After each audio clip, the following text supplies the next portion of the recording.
चला। हेलो दोस्तों, मैं आप लोग के बीच एक नाच का गाना लाई हूँ। यूट्यूब चैनल पर आप लोगों का स्वागत है दोस्तों। अच्छा लगेगा तो लाइक सब्सक्राइब कमेंट बॉक्स में ज़रूर बताना। आइल बनाया जबाना बलम छोड़ा सिस्टम पुराना। आइल बनाया जबाना बलम छोड़ा सिस्टम पुराना।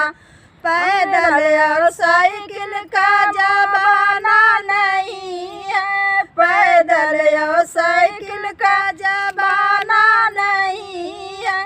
गाड़ी फोर व्हीलर चलाना बलम छोड़ा सिस्टम पुराना। गाड़ी फोर व्हीलर चलाना बलम छोड़ा सिस्टम पुराना। आइल बनाया जबाना बलम छोड़ा सिस्टम पुराना। खटिया मचिया का टाइम नहीं है, खटिया मचिया का टाइम नहीं है। सोफा डबल बेड बनवाना बलम छोड़ा सिस्टम पुराना। सोफा डबल बेड बनवाना बलम छोड़ा सिस्टम पुराना।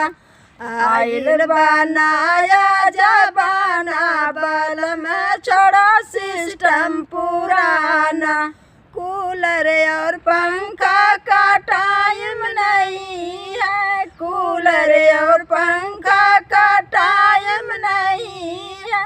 कमरे में एसी लगवाना बलम छोड़ा सिस्टम पुराना। कमरे में एसी लगवाना बलम छोड़ा सिस्टम पुराना। आइल बनाया जबाना बलम छोड़ा सिस्टम पुराना।